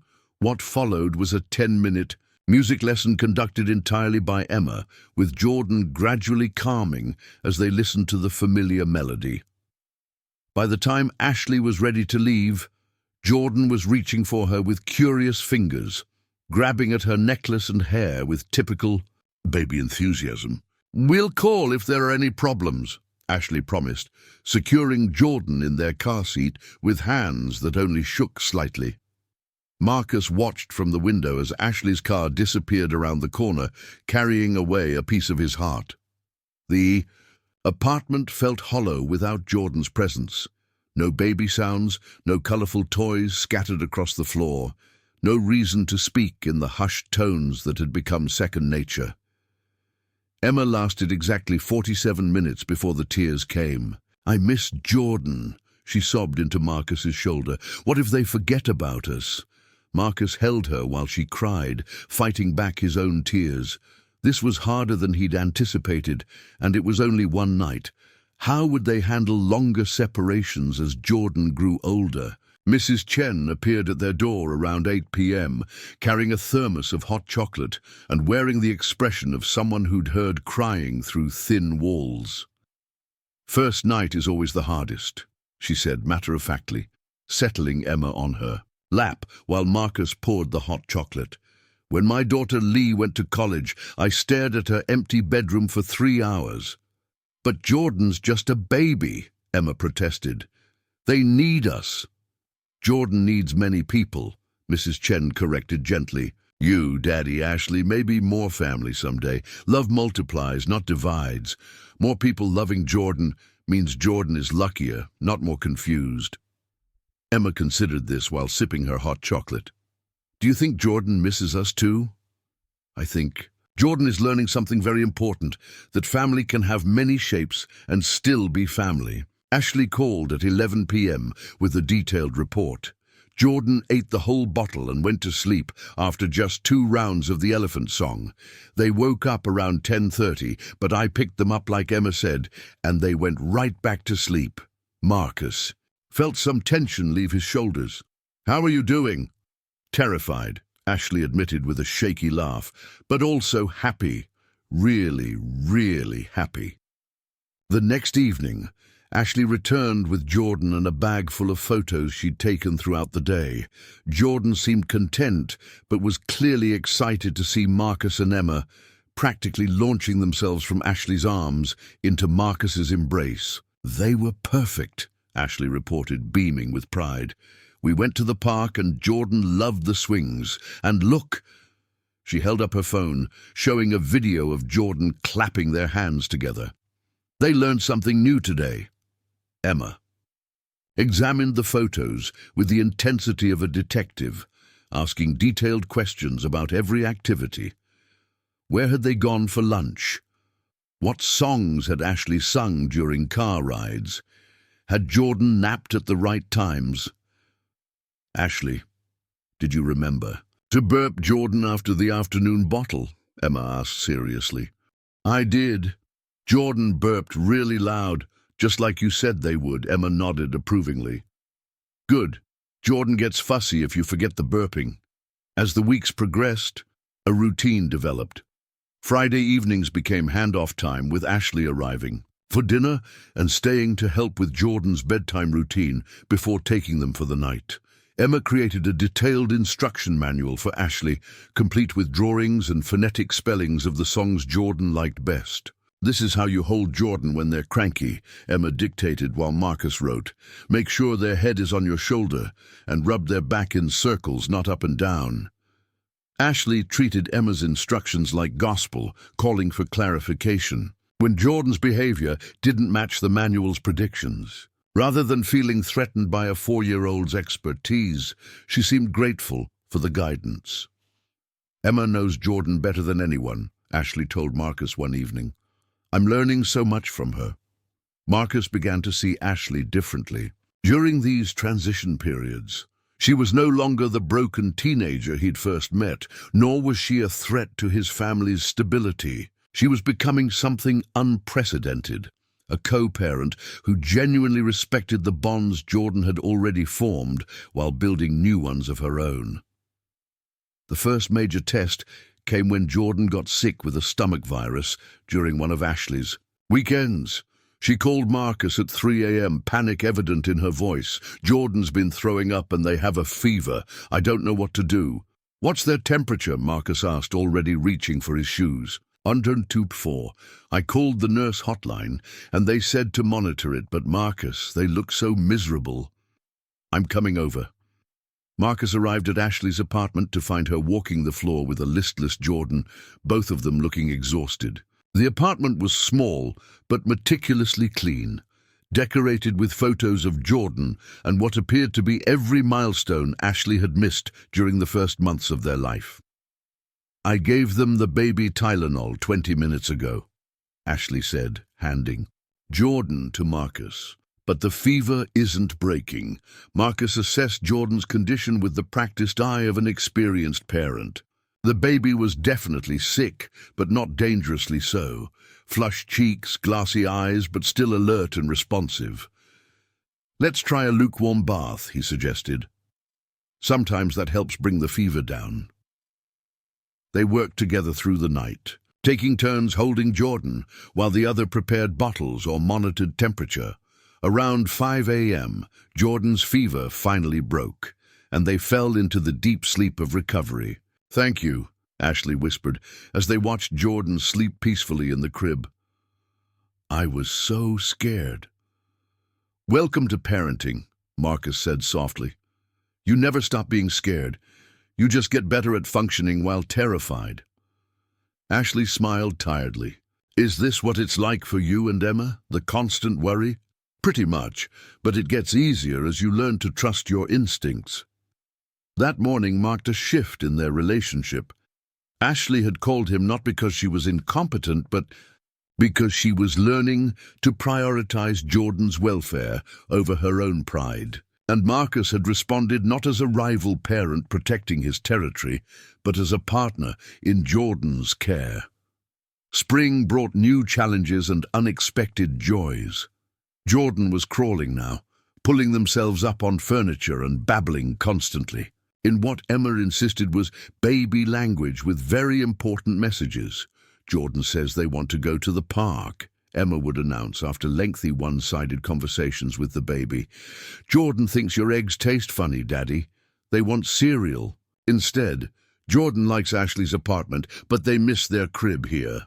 Whether Emma was actually interpreting Jordan's preferences or projecting her own observations, her translations were usually accurate. She'd become a bridge between Jordan's two homes, helping both families understand the baby's needs and preferences. Ashley started joining them for Emma's preschool events, art shows, spring concerts, parent-teacher conferences. At first, other parents were confused by the arrangement, but Emma's matter-of-fact explanations cleared up most questions. "Ashley is Jordan's first mommy, and Daddy is Jordan's second daddy," she'd explain to anyone who asked. "Jordan has lots of family because we all love them." The other parents seemed to accept this logic more easily than Marcus had expected. Several mentioned their own complicated family arrangements: divorced parents, step-families, adopted children with relationships, to birth families. Jordan's situation was unusual, but not unprecedented. Emma's preschool graduation in May became the first major test of their expanded family structure. Jordan, now 10 months old and mobile, was fascinated by the decorations and other children.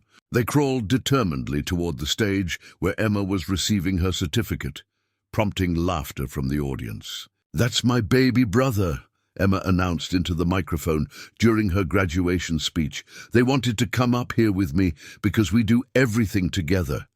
Marcus watched Ashley wipe away tears as Jordan clapped along with the audience, babbling happily at the chaos around them.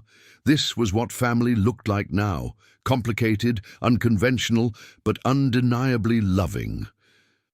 After the ceremony, Emma posed for photos with Jordan in her arms, her graduation cap slightly askew and her smile radiant. "We did it, Jordan," she whispered to the baby. "We're both big kids now." That evening, as they celebrated with cake and ice cream in Marcus's apartment, Ashley made an announcement that surprised everyone. "I've been accepted to a 4-year university," she said quietly. "Full scholarship starting in the fall." Marcus felt his stomach drop. What does that mean for Jordan? "The school is here in Detroit, so I'm not going anywhere. But I'll be taking a full course load, which means I'll need more help with childcare." Emma looked up from where she was helping Jordan navigate a spoonful of ice cream. "We can help. More, can't we, Daddy?" Ashley smiled at Emma's immediate offer of support. "That's what I was hoping. Maybe Jordan could stay with you guys Sunday through Wednesday, and I'd have them Thursday through Saturday. It would give me time to study, while still maintaining our relationship." Marcus considered the proposal. More time with Jordan would mean greater daily consistency for the baby, more opportunity for Emma and Jordan to maintain their sibling bond, and frankly, more of the family life Marcus had grown to love. "What are you studying?" he asked. "Social work. I want to help other families like ours, families that don't fit the traditional mold, but are families nonetheless." Emma clapped her ice-cream-covered hands together. "That means you'll help other babies find good families." "Something like that," Ashley agreed. That night, after Ashley had taken Jordan home and Emma was asleep, Marcus sat in his living room reflecting on how much had changed since that March evening when he'd heard crying in a dumpster. He'd thought he was saving Jordan, but in reality Jordan had saved all of them. Ashley had found purpose and direction. Emma had discovered her capacity for unconditional love. Marcus had learned that family wasn't something you were born into or even something you chose. It was something you built day by day with patience and compromise and more love than you thought you had to give. Tomorrow would bring new challenges, new negotiations about schedule changes and parenting decisions. But tonight, Marcus felt something he hadn't experienced in years, certainty that they were exactly where they were supposed to be. 1 year after finding Jordan, Marcus stood in the kitchen of his apartment watching his daughter teach a toddler how to stack blocks and realized he was witnessing something remarkable. Jordan, now 15 months old and walking with the determined wobble of new independence, was absorbing Emma's patient instructions with the focused attention of someone who understood that learning was serious business. "No, Jordan, the big ones go on the bottom," Emma said with the authority of a seasoned teacher. "Like this, see, if you put little ones first, everything falls down." Jordan studied the demonstration, then promptly knocked over the entire stack. With a delighted shriek, Emma sighed dramatically but immediately began rebuilding, her patience seemingly infinite when it came to her baby brother.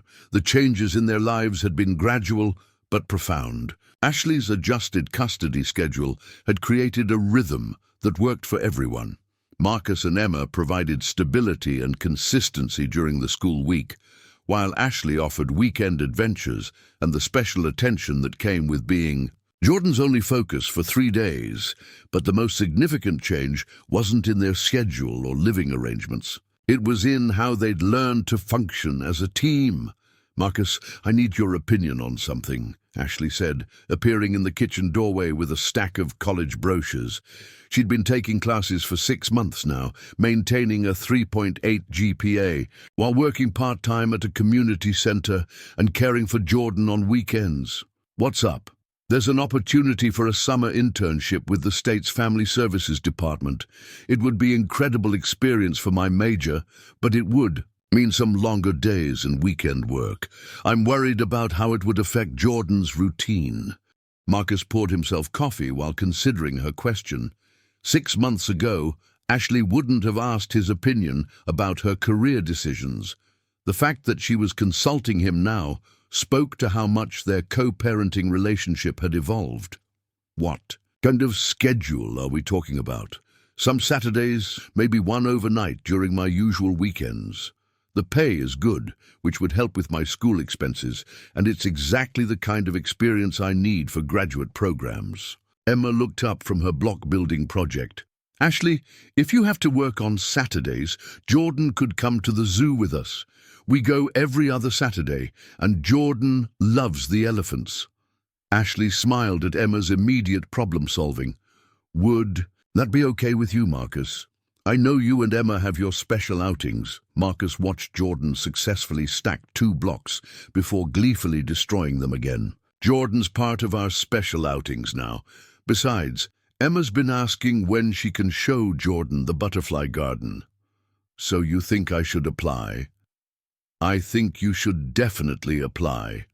We'll figure out the logistics.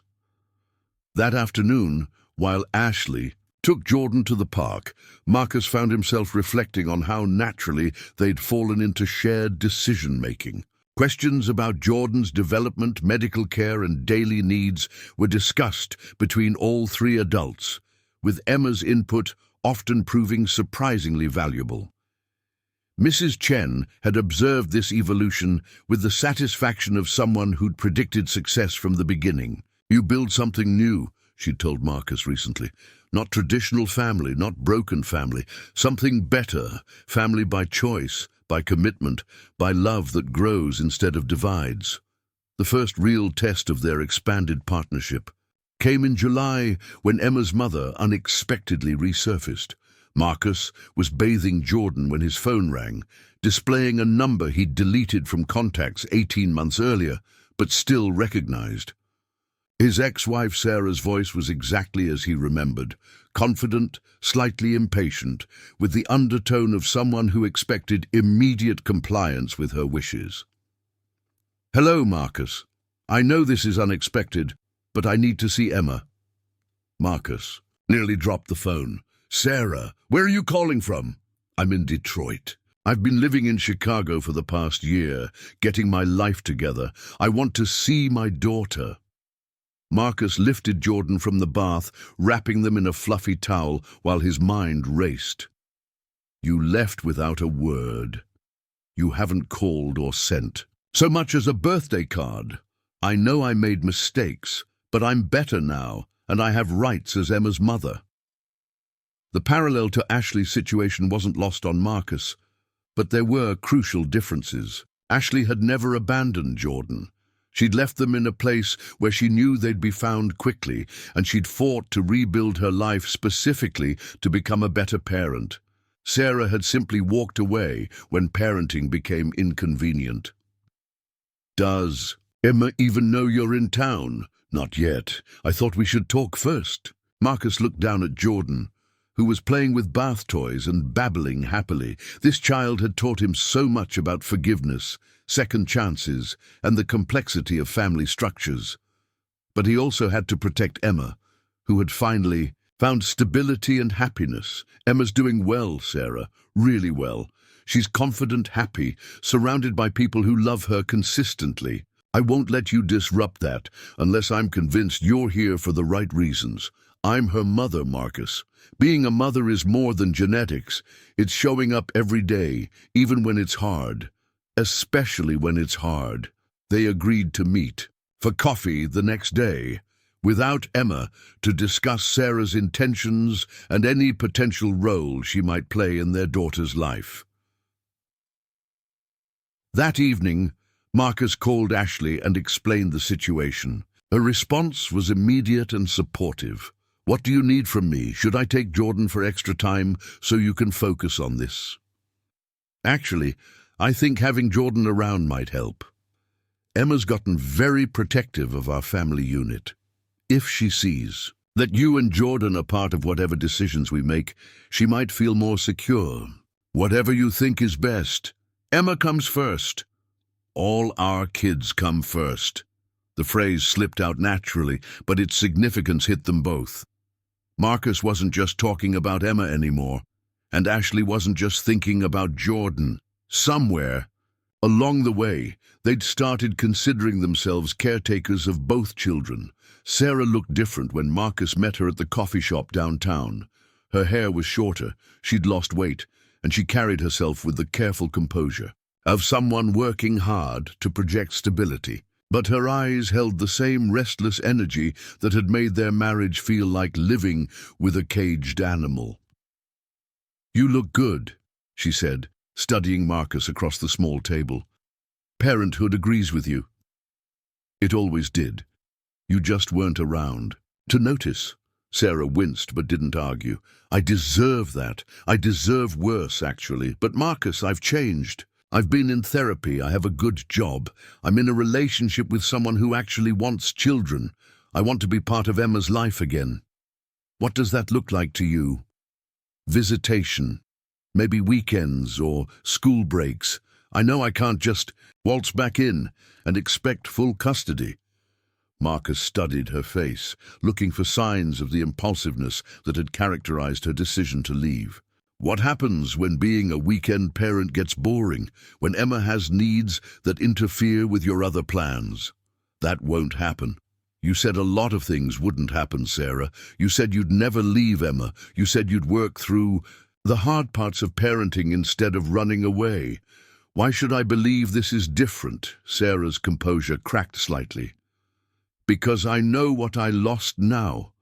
Because I've spent 18 months regretting the biggest mistake of my life." They talked for 2 hours, with Sarah describing her life in Chicago, her relationship with a man named David, who apparently adored children, and her plans for gradually rebuilding her relationship with Emma. Some of it sounded genuine, but Marcus had learned to be wary of people who promised dramatic change without acknowledging the complexity of what that required. "I need to talk to Emma before making any decisions," Marcus said finally, "and I need to know that you understand our current family situation." "What do you mean?" Marcus pulled out his phone, showing Sarah recent photos of Emma and Jordan together. "Emma has a baby brother now. Jordan is part of our family, and any relationship you have with Emma has to acknowledge that." Sarah studied the photos with an expression Marcus couldn't read. "The baby you're fostering, the baby we're raising. Jordan has 2 families now, mine and their birth mothers. It's complicated, but it works. Are you planning to adopt?" "The custody arrangement works for everyone involved. Jordan gets the stability of a long-term family while maintaining their relationship with their birth mother." Sarah nodded slowly. "Emma looks happy. She is happy. She's thriving. She has a brother she adores, friends at school, a community of adults who care about her welfare. I won't let anyone destabilize that, not even you." That evening, Marcus sat Emma down for another of their serious conversations. She listened to his explanation about her mother's return with the solemn attention she brought to important information. "Does she want me to come live with her?" Emma asked. "She wants to spend time with you, but you would still live here with me and Jordan." Emma was quiet for several minutes, absently playing with Jordan's hair while the baby dozed in her lap. "Don't really remember her very much," she said finally. "Just that she was sad a lot and then she was gone. That's okay. People change sometimes, and maybe she's different now. But what if she leaves again? What if she decides she doesn't want to be my mommy after all?" Marcus felt his heart break for his daughter, who at 5 years old was already wise enough to understand that love could be conditional and adults could be unreliable. "If she leaves again, nothing changes for us.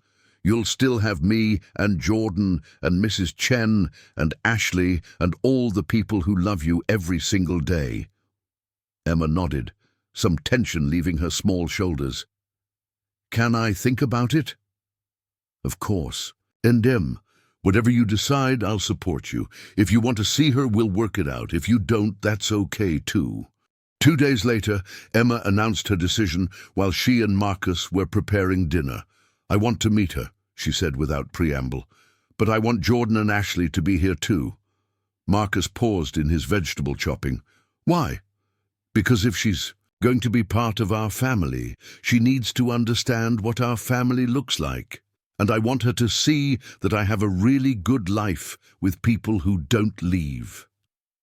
The wisdom of a 5-year-old continued to amaze Marcus. Emma had intuitively understood that any relationship with her birth mother needed to acknowledge and respect the family structure they'd built. "That's a really smart idea, Em." The meeting was scheduled for the following Sunday at Marcus's apartment. Ashley arrived early with Jordan, who immediately toddled over to their toy basket, while Emma supervised their selection process. "Are you nervous?" Ashley asked Marcus while they waited. "Terrified. You?" "Same. But Emma seems calm, which is what matters." Sarah arrived precisely on time, carrying a wrapped gift and wearing an expression of carefully controlled anxiety. She stopped short when she saw Ashley holding Jordan, clearly not expecting another adult to be present. "Sarah, this is Ashley, Jordan's mother," Marcus said. "Ashley, this is Sarah, Emma's mother." The two women studied each other with the wariness of people who understood they were about to navigate unprecedented territory. But Emma stepped forward before any awkwardness could build. "Hi," she said politely to Sarah. "I'm Emma. This is my baby brother Jordan." Sarah crouched down to Emma's level, her carefully maintained composure softening as she looked at her daughter. "Hi, sweetheart. You've gotten so big." Emma accepted this observation matter-of-factly. "I'm 5 now, and I can read chapter books, and I help take care of Jordan, and I'm going to kindergarten in the fall." "That's wonderful. I brought you something."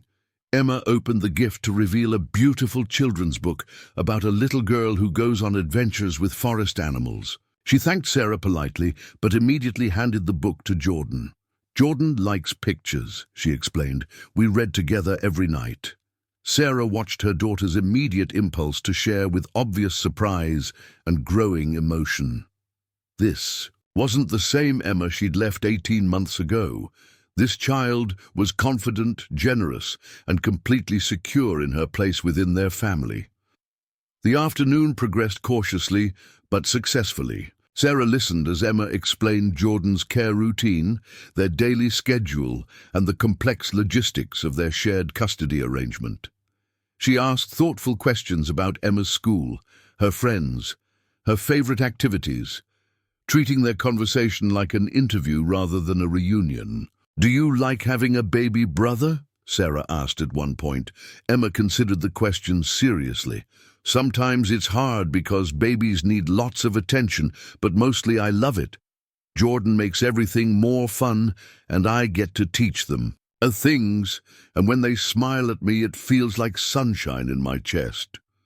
Ashley wiped away tears, and even Sarah's eyes looked suspiciously bright. As the visit ended, Sarah pulled Marcus aside while Emma was helping Ashley gather Jordan's toys. "She's remarkable," Sarah said softly. "So confident and caring. You've done an incredible job with her." "We all have. Emma has a lot of people who love her." Sarah nodded, watching Emma kiss Jordan goodbye with the tenderness of someone who truly understood the responsibility of caring for others. "I can see that. And Marcus, I think I need more time to figure out how to fit into this without disrupting what you've built. Emma doesn't need her life turned upside down because I finally got my act together." It was the most mature thing Marcus had ever heard Sarah say. "Take whatever time you need. If and when you're ready for a relationship with Emma, we'll figure out how to make it work within our family structure." That evening, Emma summarized the visit with typical directness. "I think my birth mom is still learning how to be a mom," she told Marcus as he tucked her into bed. "Maybe someday she'll be ready to be part of our family. But right now, I like our family just the way it is." Looking around their apartment, Jordan's toys scattered across the floor, photos covering every surface, Ashley's textbooks stacked on the kitchen counter. Marcus couldn't have agreed more. They'd built something unprecedented, something that didn't fit any traditional definition, but worked beautifully for all of them. Their family was complete, not because everyone shared DNA or legal documents, but because they'd chosen each other. Day after day, through challenges and changes and the ordinary miracles of growing up together. 2 years after that life-changing night in the alley, Marcus found himself standing in the kitchen of a larger apartment, watching Jordan attempt to help Emma make pancakes for Ashley's graduation breakfast. The scene was chaotic. Flour covering every surface, Jordan's chubby hands leaving sticky fingerprints on everything within reach, Emma providing detailed cooking instructions that a 2-year-old couldn't possibly follow. "Jordan, you have to be gentle with the eggs," Emma said patiently, guiding their small hands. "If you crack them too hard, we get shells in our breakfast." Jordan responded with enthusiastic babbling that Emma interpreted as complete understanding. "They say they're being very careful, Daddy." Marcus smiled while flipping pancakes, marveling at how naturally Emma had assumed the role of translator and teacher. At 6 years old, she possessed a maturity that came from being trusted with real responsibilities and seeing her opinions valued by the adults around her. Ashley emerged from the bathroom wearing her cap and gown, her face glowing with pride and nervous excitement. She'd graduated magna cum laude with her bachelor's degree in social work, already accepted to graduate school with a full assistantship that would allow her to continue living in Detroit. "How do I look?" she asked, adjusting her cap. "Like a college graduate," Emma announced importantly. "Jordan, look, Ashley has a fancy hat."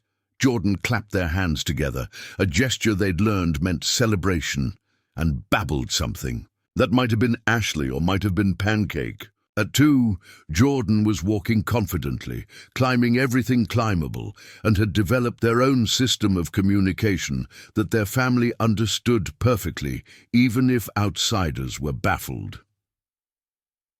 "The photographer wants family photos after the ceremony," Ashley said, accepting the plate of pancakes Marcus handed her. "Is that okay? I know it might be awkward to explain to people who ask." "We've never been ashamed of our family," Marcus said firmly. "Have we, Em?" Emma shook her head vigorously. "Our family is the best family. We should definitely be in pictures." Mrs. Chen appeared in the doorway, carrying a bouquet of flowers, her face beaming with grandmotherly pride. She'd become an honorary family member over the past 2 years, celebrating every milestone and providing wisdom during difficult moments. "For the graduate," she said, presenting the flowers to Ashley with a formal bow. "In my country, we say education is gift that cannot be stolen. You work very hard for this gift." Ashley accepted the flowers with tears in her eyes. "Thank you, Mrs. Chen, for everything. You've been like a grandmother to Jordan. Jordan is a very lucky child, 2 families, many people loving them. This is how children should grow up, surrounded by an abundance of love." The graduation ceremony was held outdoors on the university quad, with families spread across folding chairs under a brilliant May sky. Jordan sat in Marcus's lap, occasionally pointing at birds or airplanes, while Emma maintained a running commentary about the various graduates and their accomplishments.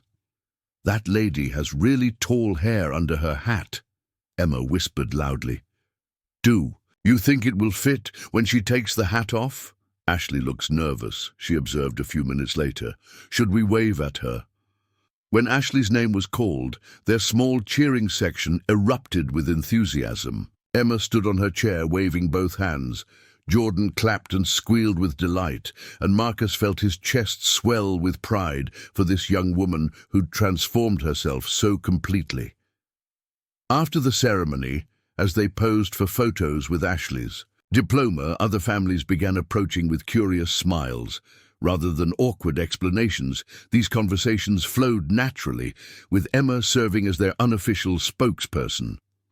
"This is my daddy Marcus, and this is Ashley, who's Jordan's." The mommy, and this is Jordan, who's my baby brother," she'd explain to anyone who asked. "We're a family, but not the regular kind." One elderly woman stopped to admire Jordan, who was charming everyone within reach with dimpled smiles and enthusiastic waving. "What a beautiful child," she said to the group. "They have such happy eyes." "Jordan's always happy," Emma said proudly.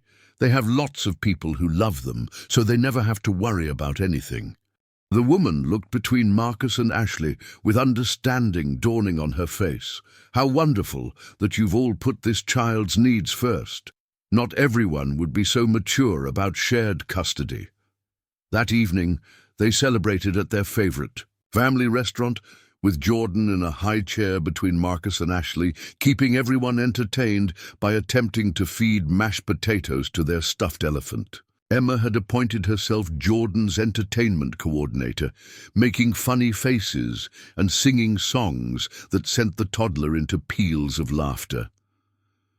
"I have an announcement," Ashley said as they waited for dessert. "The graduate program I'm entering focuses on family preservation and alternative custody arrangements. I want to help other families like ours navigate the system." Marcus felt a surge of pride. Ashley had found her calling in their own experience, turning their unconventional journey into a way to help others. "That's perfect," Emma said seriously. "You can tell other mummies and daddies how to share kids without everyone being sad." "Exactly," Ashley agreed. "And maybe someday I'll write papers about how families can work differently than what people expect." Jordan chose that moment to successfully launch a spoonful of mashed potatoes across the table, hitting Marcus squarely in the chest. Instead of scolding, everyone burst into laughter, including Jordan, who seemed to understand they'd accomplished something spectacular. Later that night, after Ashley had taken Jordan home and Emma was asleep, Marcus sat in his living room reflecting on the journey that had brought them to this point. The apartment was quieter now during Jordan's days with Ashley, but it never felt empty anymore. The knowledge that Jordan would be back in 2 days, that Ashley was just a phone call away, that their lives were permanently intertwined, it had created a sense of security Marcus had never expected. His phone buzzed with a text from Ashley. "Thank you for making today perfect." Jordan fell asleep clutching the photo of all of us. "I think they understand more than we realize." Marcus smiled, thinking about Jordan's bright intelligence and Emma's protective devotion. These children were growing up with an expanded definition of family, learning that love multiplied rather than divided, that security came from consistency rather than convention. The next morning brought a surprise visitor. Sarah appeared at Marcus's door carrying coffee and wearing an expression of tentative hope. "I know I should have called," she said, "but I wanted to ask you something, and I thought it was better to do it in person." Over the past 6 months, Sarah had been slowly building a relationship with Emma through carefully supervised visits.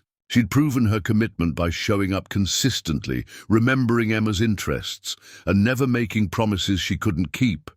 More importantly, she'd respected the family structure Marcus had built, never attempting to undermine Emma's relationships. With Jordan or Ashley, "What's on your mind?" Marcus asked, settling into the kitchen table where so many important conversations had taken place. "David and I are getting married in the fall," Sarah said. "We'd like Emma to be part of the wedding, if she wants to be. But I also wanted to ask, would Jordan and Ashley be welcome too? Emma talks about them constantly, and I know they're important to her." Marcus studied Sarah's face, looking for signs of the self-centeredness that had characterized their marriage. Instead, he saw genuine consideration for Emma's feelings and an understanding of what their daughter valued. "That would mean a lot to Emma," he said finally, "but you should ask her yourself." When Emma returned from school that afternoon, Sarah presented her invitation carefully, emphasizing that Emma could take time to think about it and that whatever she decided would be okay. Emma listened with her usual seriousness, then asked, Would Jordan get to wear a fancy outfit too? If they want to, absolutely. And Ashley would be invited like real family. Ashley is real family, Em. Your family just happens to include more people than most families. Emma nodded, satisfied with this answer. Then yes, I want to be in your wedding. But Jordan might cry during the ceremony because they don't like sitting still for very long. Sarah laughed, a sound Marcus hadn't heard in years. I think we can handle a little crying from a 2-year-old. That fall, Marcus found himself in the surreal position of attending his ex-wife's wedding as an honored guest, watching Emma walk down the aisle scattering flower petals while Jordan toddled beside her, occasionally stopping to examine interesting flowers more closely. Ashley sat next to Marcus in the family section, both of them ready to intervene if Jordan decided the ceremony was too boring to tolerate. "They look happy," Ashley whispered as Sarah and David exchanged vows. "They do," Marcus agreed, surprised to realize he genuinely meant it. During the reception, Emma danced with everyone, David, Sarah, Marcus, Ashley, and eventually insisted on teaching Jordan some of her moves, which mostly involved spinning in circles until they both got dizzy and collapsed in giggles. "You've built something remarkable," David told Marcus during a quiet moment.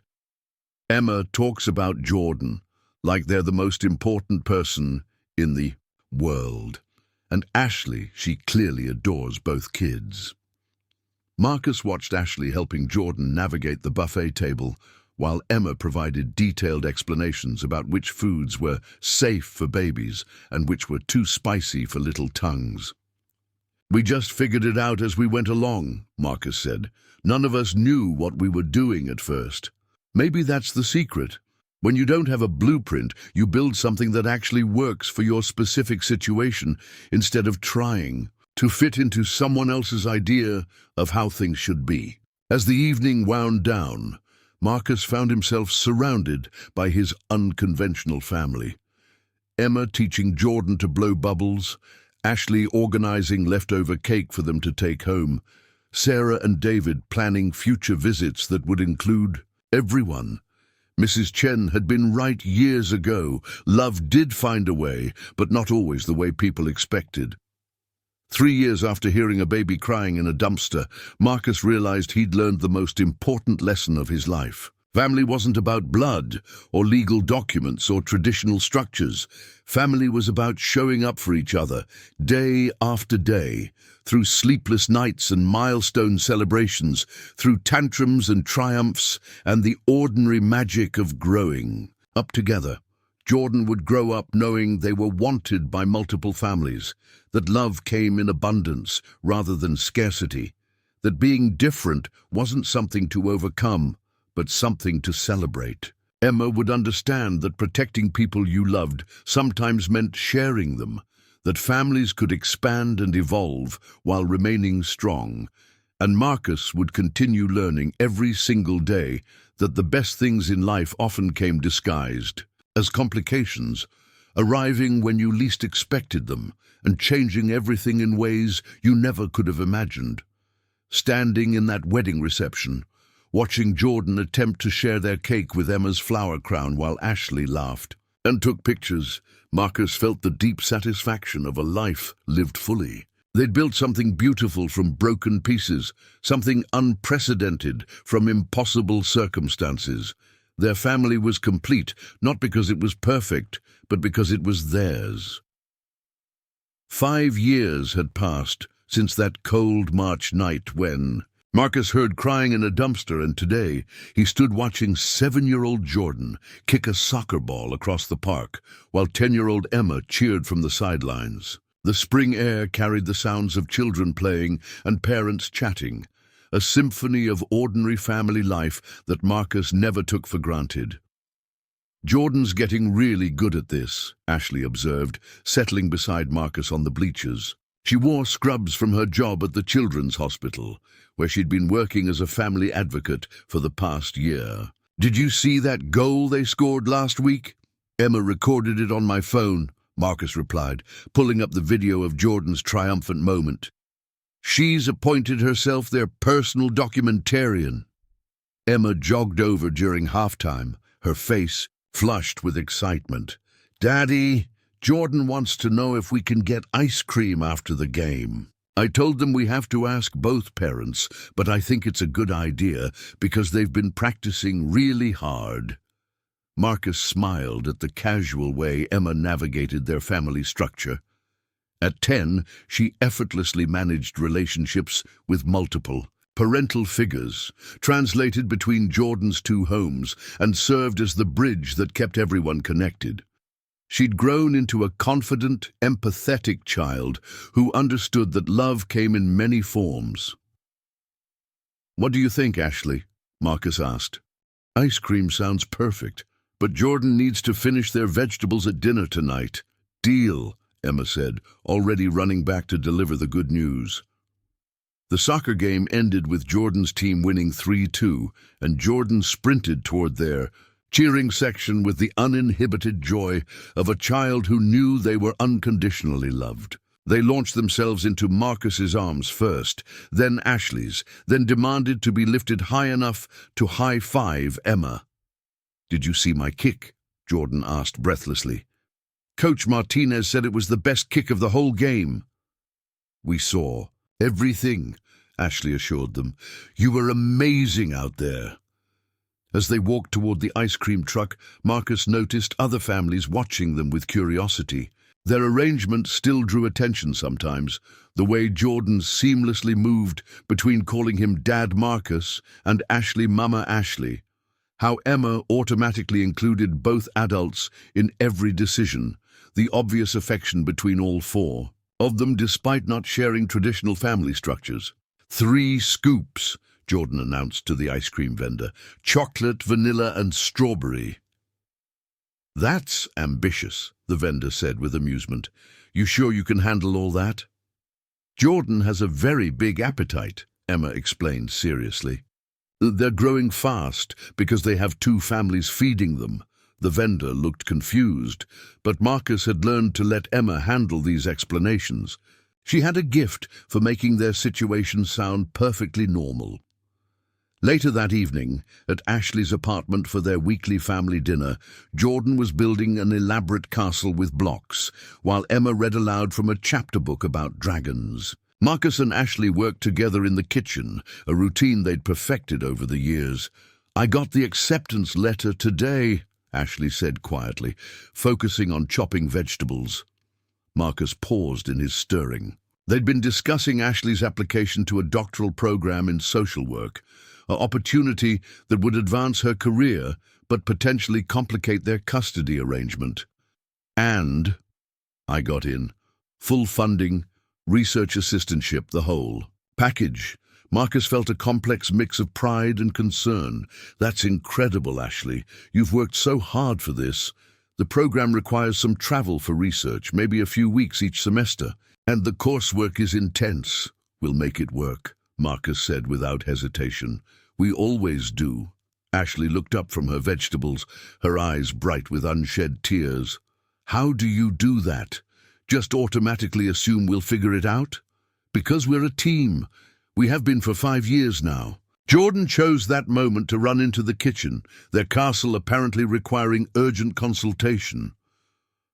"Dad Marcus, do you think dragons would live in tall towers or underground caves?" they asked seriously. "What do you think, Jordan?" "I think they'd live wherever they felt safest, like how I feel safe at both my houses, because everyone loves me there." The simple wisdom of a 7-year-old struck both adults silent. Jordan had grown up understanding that security came from consistency of love, not consistency of location. "That's exactly right," Ashley said softly. "Dragons would definitely choose the place where they felt most loved." The next morning, Marcus received an unexpected phone call while Emma was getting ready for school, and Jordan was at Ashley's apartment. "Marcus, this is Janet Reeves. I know it's been a while since we've spoken, but I have something I think you'd be interested in hearing." "About?" Marcus remembered Janet, the social worker who'd first suggested he foster Jordan. She'd moved to a different department years ago, but they'd stayed in occasional contact. "What's going on, Janet?" "There's a situation similar to yours from 5 years ago. A single father found an abandoned infant, wants to provide foster care, but he's struggling to navigate the system. I remembered how well your arrangement worked out, and I wondered if you'd be willing to talk to him. Maybe share some insights about what made your situation successful." Marcus thought about those early days. The fear, the uncertainty, the overwhelming responsibility of caring for an infant while maintaining his relationship with Emma. He remembered how isolated he'd felt, how much he'd needed guidance from people who understood. Of course. What's his situation? His name is Kevin Rodriguez. He's a single dad to a 6-year-old daughter, works as a firefighter.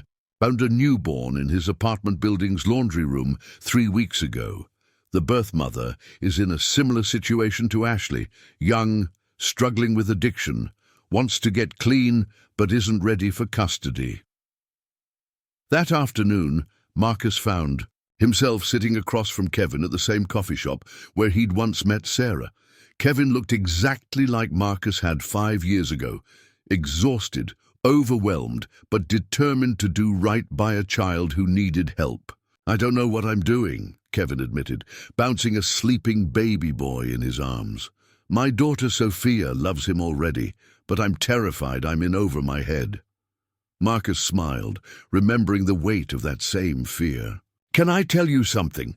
I was terrified too, every single day for months, really, because everyone keeps telling me how natural I seem with babies.